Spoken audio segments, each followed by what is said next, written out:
Welcome to the Daily Report. It's Thursday, February 24th here in Korea. Authorities are bracing for record high infection numbers in the days ahead as Omicron lays siege to all corners of the country. We start now with the latest on the global pandemic front. So as always, just start us off with the domestic updates. Sure, Sunny. For the second straight day, Korea's daily caseload is hovering at around 170,000.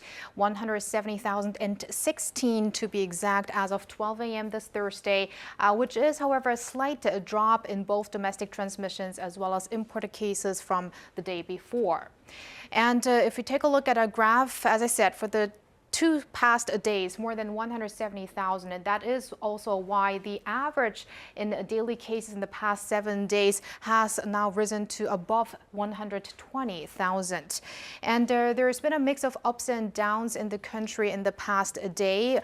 While there's been a drop in cases in both Seoul and Gyeonggi-do province, Incheon saw an uptick from the day before, and also in the center of the nation, both Chungcheongbuk-do province, Chungcheongnam-do province, Daejeon and Sejong, all of these places saw a rebound compared to the day before, as well as Gyeongsangbuk-do and Gyeongsangnam-do province.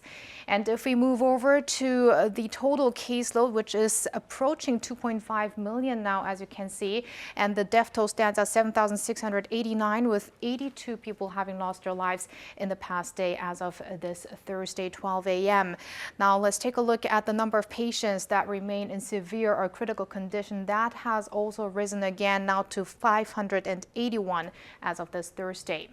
On to our vaccination figures. We've got 87.4% and 86.4% of the nation's population who received either their first or second shot.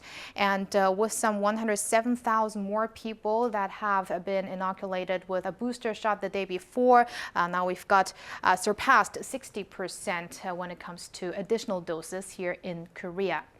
There has been a global rise in infections in the past day, with more than 1.9 million new infections and more than 11,000 deaths. And with Korea now being the country with the 37th highest number of caseloads, has also played a factor in this rise.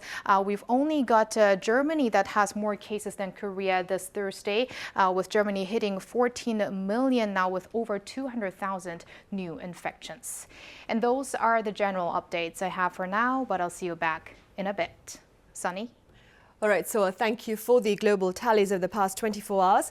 Now, here in Korea, a new study suggests the daily tally may surpass the 300,000 mark within a fortnight. For more, Choi Min-jung is here in the studio. Min-jung, good to see you again. Thank you for having me, Sunny. Right, so the daily tally is looking to surge well past our earlier predictions, Min-jung. Right, cases have been spiking and our daily tallies appear to be threatening the 200,000 mark. Authorities had initially predicted that the country will see up to 270,000 cases a day by early March. But following more research, medical experts are now suggesting we could see more than 300,000 daily cases in 2 weeks' time. But what's also concerning is the increasing number of severely ill patients as well as deaths. Earlier this month, there were around 200 patients in critical condition and around 20 to 30 daily fatalities. However, now there are more than 500 critically ill patients, with a number of deaths approaching the 3 digits. As such, the occupancy rate of ICU beds has been increasing by a percentage point each day since the start of February, with the figure now at 37%. Authorities predict there could be more than 2,500 patients in critical condition by next month. And perhaps as part of efforts to better accommodate patients, I understand some medical centers, Min-jung, are treating COVID-19 at regular wards. That's right, Sunny. The Seoul National University Hospital started treating COVID-19 patients in regular wards starting this week. But for now, only those in intensive post-surgery care and patients who were hospitalized before contracting COVID-19 are allowed to be treated this way. Until recently, all severe COVID-19 patients were assigned to negative pressure rooms, with mild and asymptomatic patients being sent to either recovery from home or a residential treatment center. But now COVID-19 patients who require hospital care for other conditions can also be treated in regular wards regardless of their symptoms. The hospital said, however, that patients who were infected with the virus prior to admission will be restricted. And patients are advised to get their booster shots before admitting themselves to a hospital unless it's an emergency medical situation. Meanwhile, Minjong, I hear one district court has hit the brakes on vaccine requirements at restaurants and cafes for those aged below 60. Tell us about that. That's right, Sunny. The city of Daegu in Gyeongsangbuk-do province is no longer requiring people under 60 to show vaccine passes to enter restaurants and cafes. The Daegu District Court suspended the city's vaccine pass mandate after some 300 people had filed a petition, judging it to be a violation of the basic rights of unvaccinated people. It's the first time that vaccine pass mandates have been blocked at restaurants and cafes for adults in the country. The court also ruled to overturn vaccine pass mandates for teenagers aged 12 to 18, saying that children in this age group are less likely to become severely ill from COVID-19. However, the Daegu municipal government isn't going down without a fight, saying it will file an immediate appeal against the court's ruling. Right, and hopefully you'll keep us updated on that. Also, the vaccination front, Minjung. So when can children here start to receive their Pfizer vaccines against COVID-19? Right, authorities said they will announce more details in March after consulting with experts. So we're expecting vaccinations to begin in late March or early April. Given that the vaccination rate among 12-year-olds, the youngest children eligible, has not even reached 10%, authorities are concerned that the figure will also be low for 5 to 11-year-olds. So they say it will be important to come up with a vaccination strategy that is tailored for younger kids. And just to recap, the Ministry of Food and Drug Safety on Wednesday approved the use of smaller doses of the Pfizer vaccine for children aged 5 to 11. The shot has been shown to be 90% effective against COVID-19, with no severe reactions reported in clinical trials. Minjung, one final question before you leave us. I hear the schools here in the country have been granted the right to choose their own method of instruction in the new academic year. Tell us about that. Right, schools will decide for themselves whether to hold in-person or virtual classes. Originally, education authorities advised schools to bring students back to classrooms, but with infections soaring, the Education Ministry is allowing schools to have remote learning as an option for the first 2 weeks. Many schools, though, have yet to decide, and parents, especially those who work, are finding themselves in limbo. Some are also opposed to regular COVID-19 testings at schools over concerns that it could scare their children. So in response, the Seoul Metropolitan Office of Education said it plans to introduce rapid PCR tests using saliva instead, although health authorities have yet to formally approve this method. Which means we'll have to wait and see.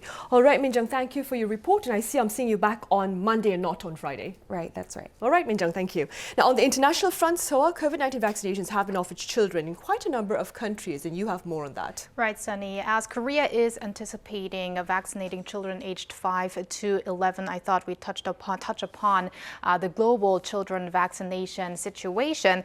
Now, some started early, some are still wary. The Pfizer-BioNTech vaccine had been approved by U.S. and EU regulators for those aged 5 to 11 months ago. And the U.S. FDA is delaying its recommendation for children under 5, while some nations are already inoculating toddlers. Cuba, for instance, since October has vaccinated some 1.8 million children aged between 2 and 18. That's 96% of that age group. Cuban health authorities say no serious side effects were reported, and the island's fast vaccination with its homegrown vaccine has helped in beating back the Omicron wave. In Asia, China was the first one to start vaccinating children aged 3 to 11 since September last year with its own developed vaccines. Parents in Hong Kong, meanwhile, have been rushing to vaccinate their children recently as young as 3 amid the surge in Omicron cases as the government lowered the age limit earlier this month. And Cambodia has joined the few countries to cover the under 5 age group as it started administering vaccines for those aged 3 to 5 on Wednesday. I brought my child here to get the vaccine to avoid getting COVID-19, and I encourage all parents to do the same. I would like to thank the government for providing the vaccine for 3 to 5-year-old kids.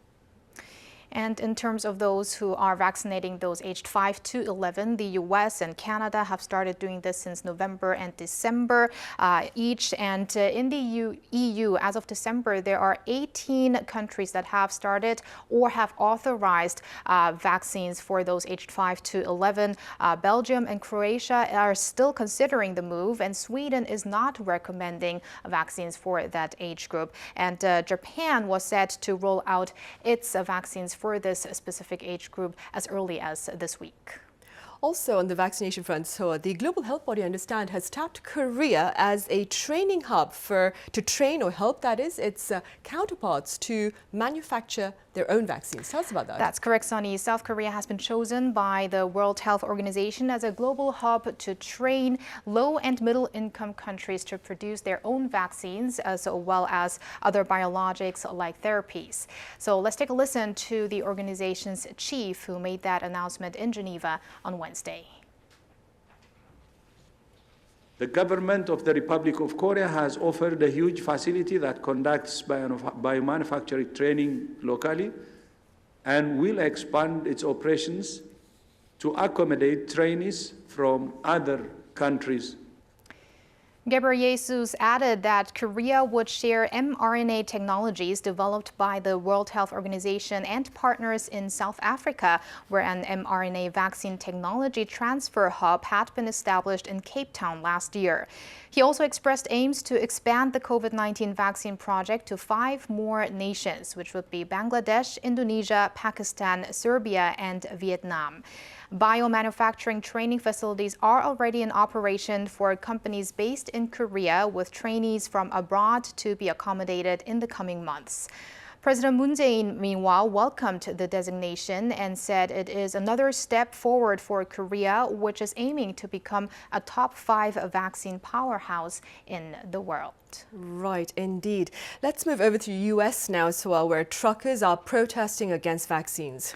Right, Sunny, inspired by the truck protests over in Canada that had paralyzed Ottawa for weeks, a group of American truckers have embarked on a cross-country drive from California to Washington on Wednesday, calling themselves the People's Convoy.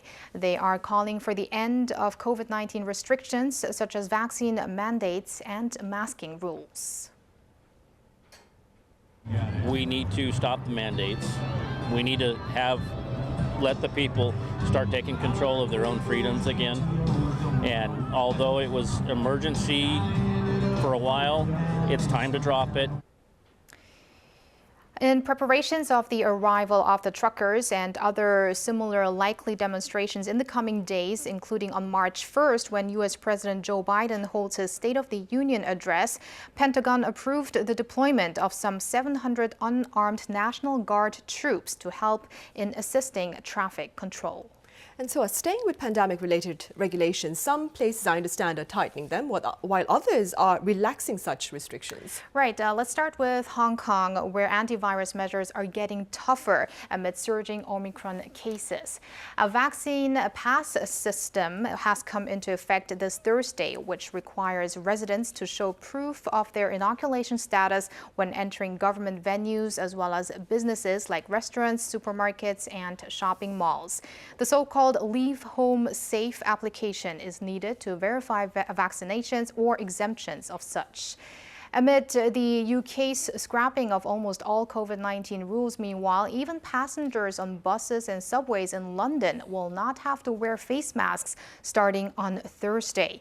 The Transport for London said in a statement Wednesday that face coverings will no longer be a condition, but customers and staff will be strongly recommended to continue to wear them. And over in Iceland, all remaining antivirus measures are to be scrapped on Friday, including a 200-person limit on indoor gatherings, opening hours for bars, and border restrictions. Now, interestingly, health authorities, meanwhile, there are saying that vaccines are not enough, and they want as many people to be infected as possible, and that to reach societal resistance against the virus. So I believe herd immunity. Herd immunity. I was going to say that. All right, so as always, thank you very much for the coverage. I'll see you on Friday. My pleasure.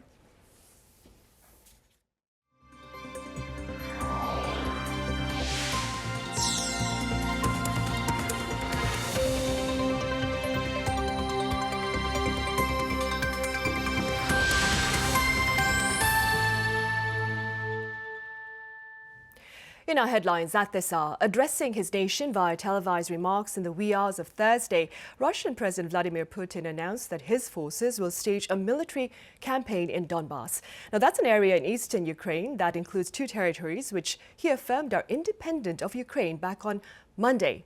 U.S. President Joe Biden, in response, has denounced Mr. Putin's decision, describing it as, quote, an unprovoked and unjustified attack. Mr. Biden, for his part, is also poised to meet with his G7 counterparts later on this Thursday to address this latest act of aggression. Meanwhile, our Ian Jin covers the overnight developments leading up to these latest events. The threat of a Russian invasion of Ukraine is imminent. U.S. Secretary of State Anthony Blinken said he believes Russia will invade Ukraine within hours, and that even with the hope for diplomacy to pull Europe back from the brink of war, attacks could happen overnight. A Reuters witness reported that at least 5 explosions were heard in the eastern Ukraine city of Donetsk on Thursday morning. 4 military trucks were seen heading to the scene, but the cause of the explosions was not known. Ukraine has also requested an urgent meeting of the United Nations Security Council, which has been scheduled for Wednesday night. It is the second meeting called in 3 days. Russia seems to have everything in place to engage in a major aggression against Ukraine. New military satellite imagery on Wednesday showed a number of new deployments adjacent to the Ukrainian border. Amid fears of a full invasion from Russia, Ukraine has declared a nationwide state of emergency effective midnight local time. Ukraine's parliament approved President Volodymyr Zelensky's decree imposing the measure for the next 30 days. This allows authorities to impose curfews and restrictions on movement of both people and vehicles. In a late-night address Wednesday night local time, Ukraine's President Zelensky warned of a major war in Europe. He said that the Russian leadership has approved a military incursion into Ukraine and called on the people of Russia to stand against the war. His invitation for talks with Moscow was received with silence. Zelensky vowed that Ukraine will defend its country and that if Russia attacks, it will be Ukrainians' faces and not their backs that Russia's soldiers will see, as its soldiers will stand up to defend Ukrainian freedom and lives. Ian Jin, Arirang News. Meanwhile, here in Korea, the central bank is holding its benchmark interest rate steady at 1.25% amid the alarming rebound in daily COVID-19 infections. Ji-young has more.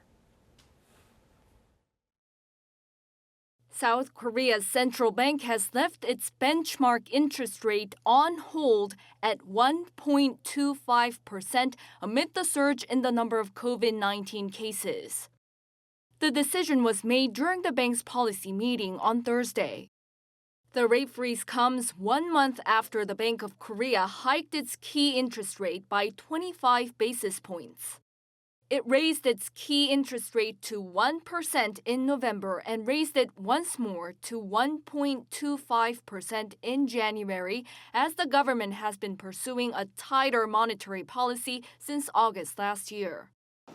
The decision to keep rates steady will help offset economic uncertainties and volatility in the financial market coming from the surge in Omicron cases and the Russia-Ukraine crisis.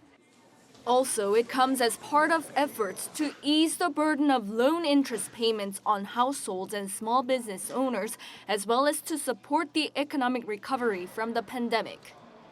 However, the Bank of Korea hinted at possible rate hikes in the future, as it said it'll appropriately adjust the degree of monetary policy as inflation is to run above the target level for a considerable time. It forecasts the inflation rate for this year to be at 3.1% due to the sharp rise in the prices of oil and industrial products. It is the first time in 10 years that the projection has gone above 3%. Consumer prices in South Korea have risen more than 3% on year for 4 months in a row in January. The CPI rose above 3% in October for the first time since 2012, far higher than the central bank's target of 2%. The Bank of Korea also said the economy is likely to sustain its sound growth this year, with the growth projected at 3%. It added there will be a gradual pickup in private spending and solid exports are expected to continue. Ji-young, Arirang News. On the trade front, a recent study shows Korea's trade deficit may further expand, largely owing to surging global oil prices. Here's Kim Sung-min. fresh analysis has been released which reveals a slowing growth momentum of South Korea's exports over the past 2 months. The Korea Economic Research Institute said on Thursday that the country's $4.9 billion trade deficit last month was largely due to an increasing gap between the prices of import and export goods. While South Korea's import prices in January were up 19.6% from a year ago, prices of export goods were up only 12.4%. The institute says although the rise in import prices was not significant, the increase in export prices was not enough to move the balance into the green. The gap, which came to around 7 percentage points, was far higher when compared to over 3 percentage points seen in January last year. What further stressed the deficit was the growth in the total volume of imports and exports. Compared to over 15% growth in import volume in January from last year, growth in exports was more modest at around 8%. The most decisive factor was changes to the prices of key import and export items. The price of oil, South Korea's biggest import item, has climbed to a 7-year high, getting close to $100 a barrel, whereas the country's main export, semiconductors, are seeing a constant drop in prices since last October. With growing inflation in import and export prices, the Korea Economic Research Institute warns that the country's deficit could expand further throughout the year, prompting the need to implement measures to improve export conditions. Kim Sung-min, Arirang News. And Seoul's top economic official has reiterated the country's financial support of its big three industries, namely the automobile, semiconductor and biohealth. Lee Rae-hyun has details. South Korea has reaffirmed its support for the country's big three industries made up of next-generation cars, biohealth, and semiconductors, with a pledge to inject some $55 billion in 2022. In order to keep up with intensifying competition among countries to strengthen supply chains centered around their own businesses, South Korea will have to invest more to take the lead in the global market. Starting off the meeting with discussions on next-generation automobiles, Finance Minister Hong Nam-gi said the country will expand tax incentives to encourage people to buy more green cars. That means tax incentives for hybrid, electric, and hydrogen cars, which were originally due to expire this year, will be extended to late 2024 or 2025. The policy also involves excluding LPG, CNG, and hybrid cars from the pollution-free vehicle category beginning 2026. Infrastructures for autonomous cars will also be established. More streets will be prepared for autonomous car use between now and 2025. And to boost the chip industry, the minister said the country will inject more investment in semiconductors by the end of 2022. That investment will be used to expand research and development in electric chips, AI chips, and more newly developing sectors. New courses in universities that are related to the sector will also be set up to increase the number of skilled workers. The country is also looking to strengthen its biohealth sector. That will be done by supporting digital healthcare services as well as mobile hospitals that can be utilized in disasters. Legislation to boost the digital healthcare service could also follow to further support the industry. Lee Rae-hyun, Arirang News.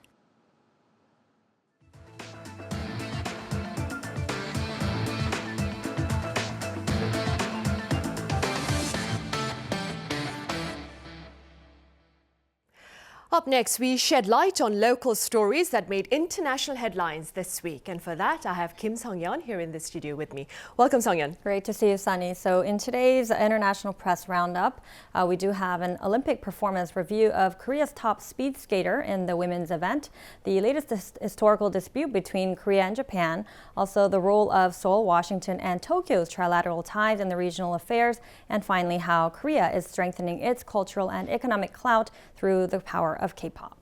So let's dive right in.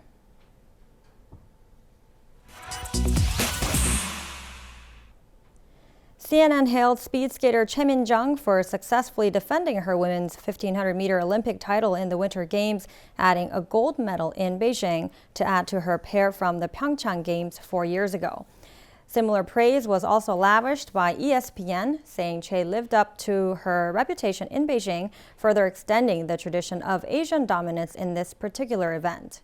In the meantime, Reuters reported on the North Korean leader Kim Jong-un's congratulatory message to China for successfully hosting the Winter Games while vowing to strengthen its long-standing ties with Beijing. Kim, in his message to Chinese President Xi Jinping, also highlighted that North Korea and China are playing a common role in defending as well as advancing socialism. And moving forward, Song-yeon, what has been the foreign coverage of Seoul's efforts against Tokyo's intentions to add a controversial mine onto UNESCO's list of World Heritage Sites? Yes, Sunny, I did come across a coverage on the New York Times. It did detail the grim history behind the Sado mines, which, as we know, the Japanese government has submitted for UNESCO World Heritage designation. So the New York Times went in depth about the period during World War II when about 1,500 Koreans were conscripted to work in the mines under Japanese colonial rule. It mentions that in Japan, this history is viewed as best forgotten or at least consigned to a settled past. But on the other hand, it notes that in Korea, the wounds of Japan's 35-year occupation still remains raw, which has made Sado one of the latest diplomatic flashpoints between the two countries. The Times says the dispute has visibly worsened bilateral relations, leading to a very public fallout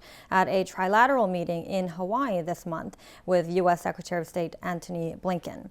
The report also goes on to mention that there are those in Korea who would support the World Heritage nomination if and when Japan acknowledges the full history behind the Sado mines. Right, and speaking about the trilateral framework that you mentioned, which includes South Korea, Japan and the US, I understand one report says it's poised to play an important role in regional affairs. Certainly, there was a piece on the diplomat I found. It's talking about how crucial that trilateral mechanism is that you mentioned, particularly to the Indo-Pacific region that goes beyond just the cooperation of North Korea. So the diplomat says the tripartite mechanism between Korea, Japan, and the U.S. has become a fundamental pillar for security and stability in Northeast Asia, as well as a crucial part of the U.S. security framework in the region. Nonetheless, the story goes on to say that even though Korea and Japan are key cornerstones of the U.S. alliance network, deteriorating Seoul-Tokyo relations due to historical grievances could pose an obstacle for cooperation between these three players. Regardless, the diplomat noted that Korea and Japan's cooperation will be essential in areas where the U.S. is pushing for extensive action against North Korea and China. The story concluded by emphasizing that the trilateral system must act together as a stabilizing platform for alliance politics in this particular region. I see. All right, Song-yeon, let's end things with the latest story on Korea's soft power. So I came across another story by the diplomat talking about K-content, also soft power, stressing that K-pop offers something a little bit different to the kind of nationalism that's been projected through by China. So the diplomat noted that the most effective influence project of Asia and the world at this point might be K-pop, its stars, and their fandoms. It highlighted that the success of K-pop is part of Korea's overhaul of the arts and entertainment sectors to project cultural power, and that the recent popularity of Korean content may only just be the beginning of more successes to come. The report further details that Korean culture has become a force to be reckoned with, adding that Korea is not only challenging the cultural ascendancy that the U.S. has maintained, but is also setting the direction for the future of Asia as well. Moreover, it noted that K-pop offers something different from the kind of nationalism shown by China and the territorial politics of exclusion. Instead, it said that in K-pop, diverse national representation presents an opportunity for cultural and economic supremacy through various kinds of artistic expressions. Right, I see. Song-yeon, as always, thank you very much for the coverage. The pleasure is mine.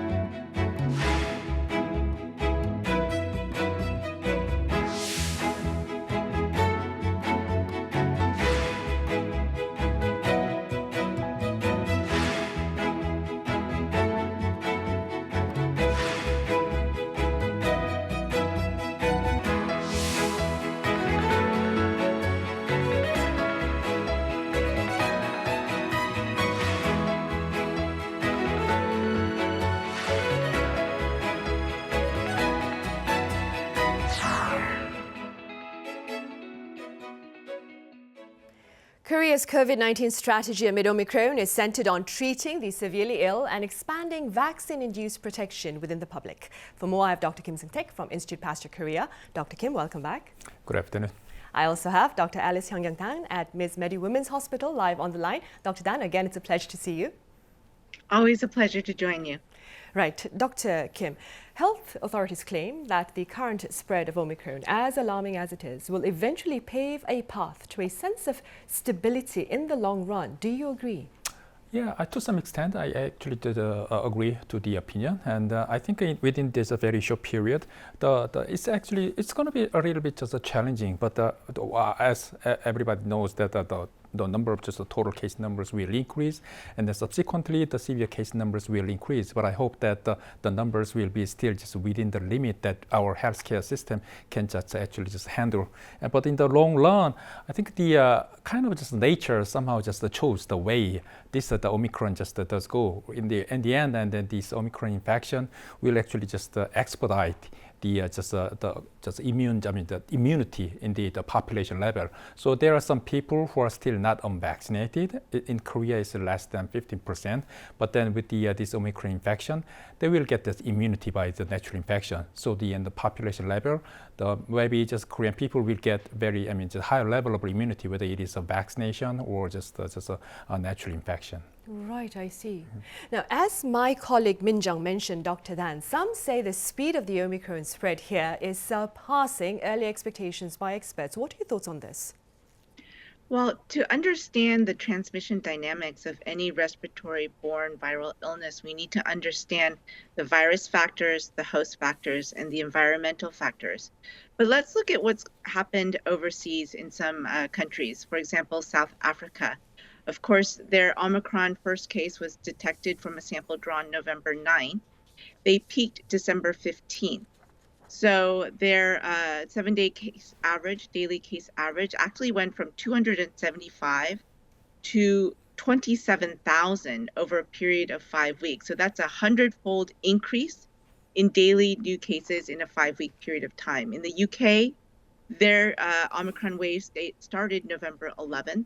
After 8 weeks, they had gone from a baseline of 34,000 new cases a day to close to 200,000 new cases at their peak. This is a 6-fold increase.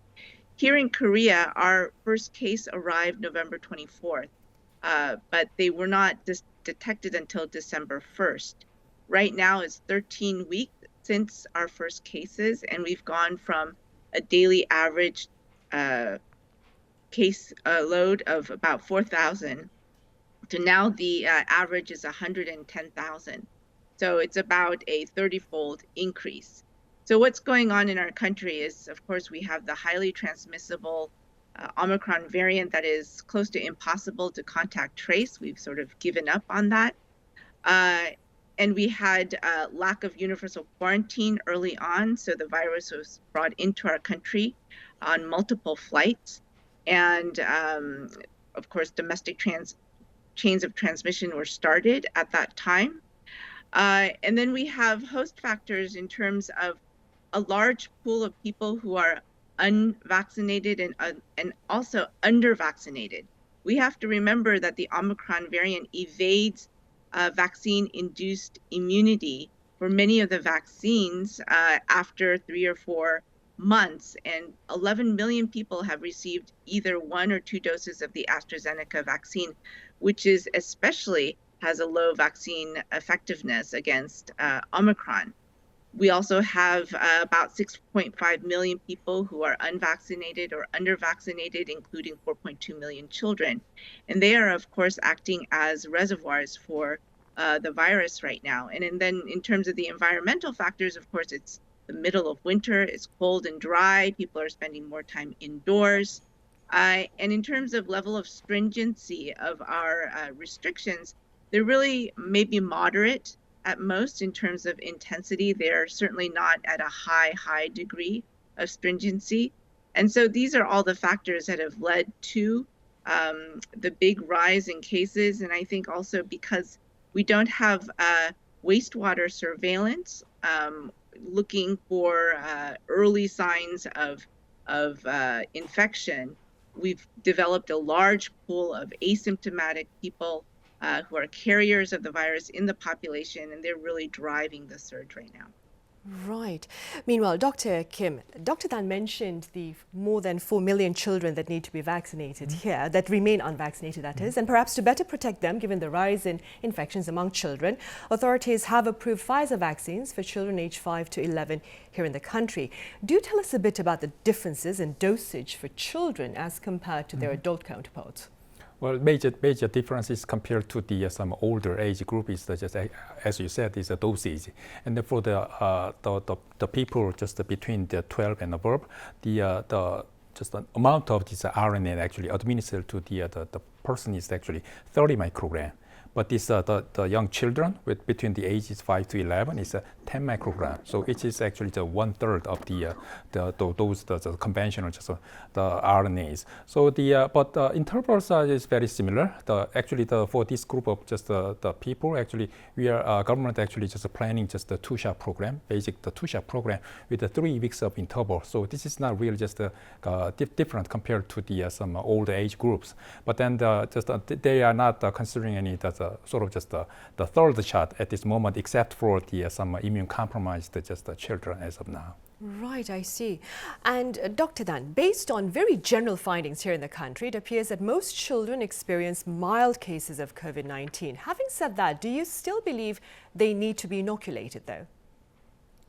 So I do agree that for most children, the Omicron variant and COVID in general is a mild disease, sometimes asymptomatic, but we need to keep in mind that it can also be a fatal disease in children. We just added 2 more fatalities in the pediatric population overnight, bringing our total to 6 deaths in children in our country since the beginning of the pandemic. 7 more children were added to ICUs overnight as well, bringing the total to 11 kids in ICUs in our country currently. And 600,000 children have been infected since the beginning of the pandemic. We have to remember also that about half of children who get COVID also get long COVID, and there is no cure for COVID in children. There's no cure for long COVID in children.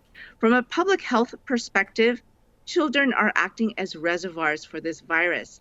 They're spreading the infection amongst each other, and now they're spreading the infection to their parents at home as well. Many people are calling in sick because they got COVID from their kids at home.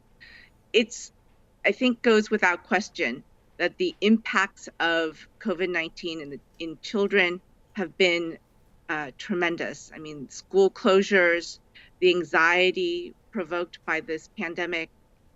I think at a minimum, 5 million children have lost either a mother, father, or a caretaking grandparent during this pandemic. And so this all needs to stop. And the only way that we can bring our world closer to the end of the pandemic, not just for children, but for everyone, is through vaccination. So children need to get vaccinated to protect them against the severe effects of COVID-19, but also so that we can end the pandemic for everyone. Right. Then having established the importance of vaccination, Dr. Tan, what needs to be carefully considered when choosing to vaccinate children against COVID-19? Well, first of all, the only contraindication against the Pfizer vaccine is having had a severe allergy to any of the ingredients in that vaccine. Otherwise, there are no strong contraindications. We know in terms of side effects, they do tend to be quite frequent in children. Local side effects include pain, swelling, redness at the injection site. In terms of systemic symptoms, there's fever, chills, headache, muscle aches. Also, children seem to have a higher degree of gastrointestinal side effects, such as nausea, vomiting, and diarrhea. They could also have rash and lymph node swelling, fatigue. So keeping this in mind, I think parents should maybe plan out the activities for their children around the time of the vaccination. Maybe make sure that there are no big sports events or no big tests that they need to take right after vaccination. But the most important thing, of course, is for the children to get vaccinated. Right. And Dr. Kim, some studies show that 3 doses of Pfizer's mRNA vaccine may offer years of protection. What are the implications of this particular finding? Well, I have to say the 2 main aspects of our immune response by the vaccination. The first one is antibody production, and the second one is sort of cellular immune response. The main the job of these 2 responses is different. By the antibody production, antibody is actually blocking the virus infection to the cells. But in the end, on the other hand, the cellular immune response, which is mediated by the T cells, actually destroy already infected cells. But so the antibody response is not really long-lasting upon the most of the vaccine platforms that we are using right now. Antibody response is actually waning after 3 or 4 months after vaccine a shot. So, but on the other hand, this cellular immunity is very long-lasting, at least until the 6 months after the vaccination. So that's why this vaccine is actually seems to be protect the people against the severe disease and even some death. And then many vaccines actually developed to prevent the disease, not the infection. So I think on the overall, our expectation for this particular COVID-19 is that whether we could do the vaccination, the program, like some annual flu shot, or the other option is that we have already some endemic coronavirus infection. That those coronavirus, we do not have any vaccines, and then we are actually doing any vaccination. So once we reflect on the past coronavirus infection, maybe the situation might be that we do not need vaccination anymore after the 3rd shot, because our upcoming more variant or like other some very similar coronavirus might play a role of the booster shot itself. The virus itself could play a booster shot. So in this case, we do not need vaccination anymore. Right. So there are 2 actually potential scenarios for now. Yeah. Right. And moving forward, Dr. Dan, what changes do you propose within our overall medical system as healthcare workers seek to address the latest rebound in COVID-19 infections here? Well, one fundamental problem was the lack of isolation rooms, I think, with proper airborne precautions in hospitals and throughout the wards of the hospitals, also emergency rooms at the hospitals. So I think this is one fundamental change that may take some time, but we do need to address. Another change, of course, is the implementation, the legalization, the support of telemedicine. This needs to be a way of practicing medicine that is fully legitimized in our country. We need to improve our EMT, emergency transport ambulance fleet. Some of them are not equipped to really deal with potentially life-threatening conditions en route to the emergency room. And I think we also need to consider building regional infectious disease hospitals, freestanding hospitals that can treat women who are pregnant, surgical cases, children, people who have infectious diseases in one freestanding hospital. Some of these changes I know will take time, but I think the pandemic has really made these changes necessary in our healthcare system in our country. Right, and staying with treatment efforts, Dr. Kim, how do you assess the rollout of Paxlovid here in the country? Well, even just in real world, the Paxlovid efficacy is pretty good. It's very similar to what we observed in the phase 3 clinical trials, so which is good. But then the thing that happening is that the number of prescriptions, well, compared to the quantity that we have already acquired, is actually just smaller than the government actually expected. And I think the doctors somehow just hesitate to just giving out the prescription, because there are some concerns about some adverse effects and some drug-drug interaction. But I think this situation also reminds me of what we actually observed in some monoclonal antibody developed by the Celltrion. I mean, this is not just unique to Korea, but globally, some doctors are very enthusiastic about some monoclonal antibody treatment, but others are very hesitant. And even just access to this monoclonal antibody was not somehow just restricted. Not every big hospital did not have the just monoclonal antibody in this case. So I think there should be some more just more prescription to be actually just distributed to the patient who will need this Paxlovid treatment. Right. And very briefly speaking, Dr. Kim, because I believe I have touched upon this question with you previously, how are we progressing on our own efforts here in the country to develop a drug against COVID-19? Well, actually, the domestic company actually collaborating with some Japanese pharmaceutical company to develop some small molecule inhibitor. This the drug is very similar to the some Paxlovid in terms of some mechanism of action, but I think there are some some better aspect of this drug, and this is currently a phase 2 or phase 3 clinical trials right now. I think this and then this whether depending on the some outcome of these clinical trials, we will have maybe some additional weapon for the some coronavirus infection. And then also for monoclonal antibodies, so our Korean company Celltrion also developing some monoclonal antibody now also have a neutralizing capacity against Omicron itself, but the older one did not have actually good neutralizing capacity. Right, I see. And Dr. Dan, for those who've been boosted, Omicron appears to be as lethal as the seasonal flu. This is something that my colleagues and I touched upon this week. Now, keeping this in mind, how do you believe should we proceed with our containment strategy? Right, so that's the good news. And I think we all need to understand that we're never going to be post-COVID. COVID is going to stay with us maybe forever, but we can be post-pandemic. And that will only occur when enough people have enough levels of immunity to make the COVID disease less lethal. And so that's going to happen through vaccinations. We have to make sure that we reach out to the unvaccinated, get them started on their vaccine series. And then also we need to make sure that everyone who's eligible for a booster, third shot booster, gets that shot because, as you said, it decreases mortality rates. People who are vulnerable, who are due for their 4th dose also, they need to get their shots as well.